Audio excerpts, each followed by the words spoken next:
Okay. Sorry, I was interrupted there.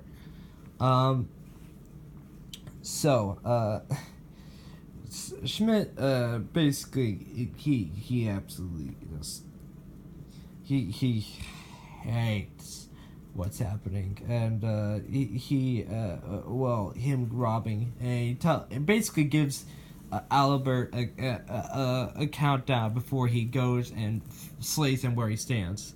And Albert quickly moves off and goes to his friend Bob. So, Bob is a character I just created out of nowhere because, there's burgers and peasants, but I wanted a merchant type character because I like merchant type characters. So, this merchant had the weirdest assortment of things. And, maybe I shouldn't. Paper is rare, but I was like, maybe you would have some. So,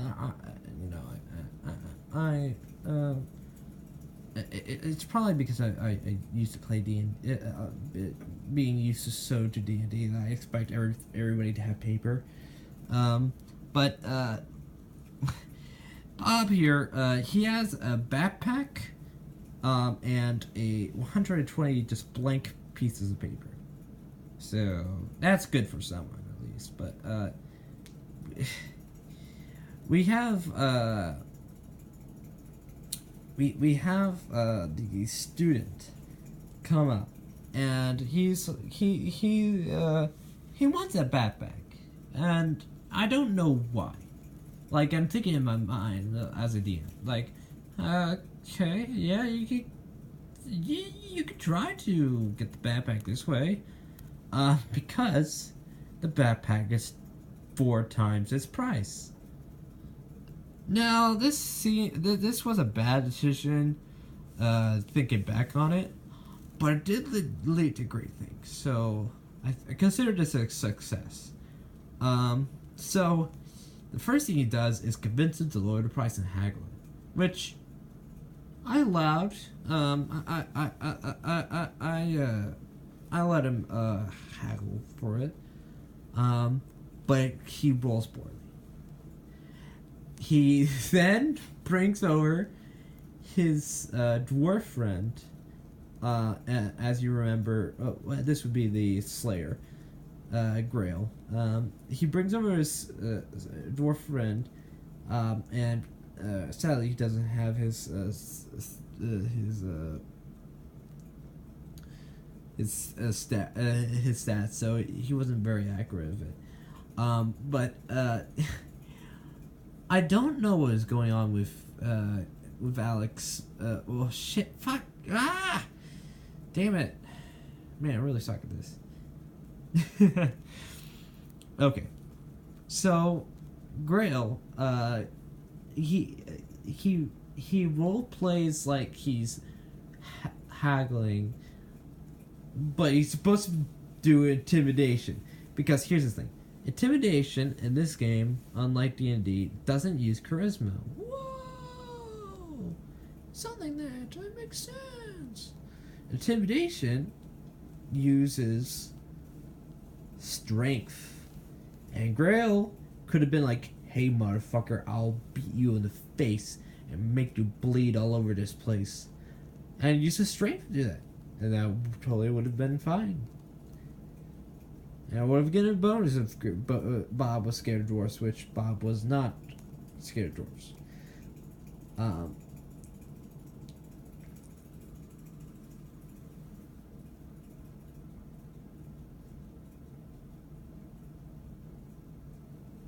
So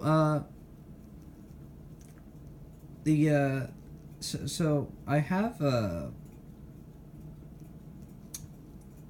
Okay. Let me organize my flow through. So, the Grail, yeah, he tries to intimidate him, but he's but sucks basically, and I just basically used 33 for all the stats of Bob. Because I didn't know. I now have a generic merchant chart, so I can accurately know and they'll probably be fucked over really bad once they encounter Bob again, because they will. Um, um, he fails to make the merchant haggle down his price. Um, and finally Albert comes in, and makes a deal with him, with the student, and he's like, oh yeah, I tried to haggle the price, doesn't work. And the shop owner is basically like, get out, you student types, you stupid frat boys. And so Albert just said, because Bob's his friend, he decides to go to sleep in with not that type of sleeping, like sleep. He sleeps with Bob, and when the night comes in, that fucking student, I swear to God, the windows are boarded, right? And I really should have had glass windows, but I do. And he goes through the cracked, broken window, which I roll for damage on, and he suffers quite a good amount of wounds there because of the glass. And he oh man, he picks up the backpack. He picks up the papers. It's like when he tries to get out, by using his pocket knife as a lockpick. Doesn't work. Just doesn't work. He makes a shit ton of noise, which he couldn't conceal. So Bob starts waking up. Then the student runs out of the place, and oh man, he just screws up so hard. He runs out while the dwarf is outside and sees him running. However, he does cover his wounds, so the dwarf doesn't see that. However, dwarf, after walking some time, started to merchant place, sees that the place has been broken. The window has been broken. So that would mean that this student, who's a PC character by the way, would be caught, right? No, that's not what happened. So a couple of hours pass, and the morning comes up. Student wakes up. He's bandaged his wounds quite well, and he's not well enough to recover any wounds, but to cover them. And he's hiding the backpack and book in his clothes, and is trying to avoid any of the characters. While this is happening, he gets a knock on the door. And after preparing quite hastily, the innkeeper comes in and he's like, "Oh, Schmidt would like to talk to you. Captain Schmidt would like to talk to you." And of course, he's Rick. He has a little bit of bravado, but he comes in and he describes everything that happened except for him going in and stealing the backpack and the paper. Now Bob is also there, and he already informed that he thinks it might be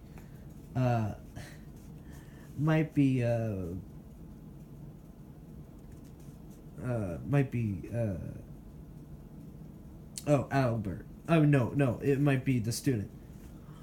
But when he mentions, just a mere mention, I picked up on this super hard. When he mentions Albert, I'm like, I caught and sick. And Captain Schmidt's like, oh, okay, I get it now. I now understand the story. He basically jumps to the conclusion that it was Albert's fault. And that this motherfucking grave robber scumbag stole from these poor living people who have been attacked and been just subjugated to absolute war. And this motherfucker stole from him. And it's like, damn. However, that's not what happened. and Schmidt, a bunch of guards go after Albert and they capture him. Albert doesn't he doesn't try to like move away. That's the scary part. And Bob convinces, or I think one of the characters convinces him to stave off from cutting off his hands, which I think was the dwarf who came in kind of like meta-like and not really like, he was kind of breaking the wall, being like, oh hey, I'm here, for no reason, even though he didn't meet Albert. So he Albert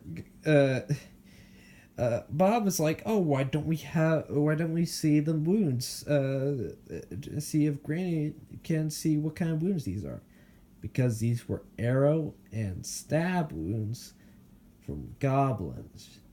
So if Granny rolls successfully, and she is good at healing rolls, and this would be like a healing roll to see what kind of wounds this was. So I had Granny roll, and guess what I rolled? A 90. That's not good. Just it's not no natural one, but it's not good. And basically she fails. She's like, I don't know what type of wounds these are. And it's like, oof. You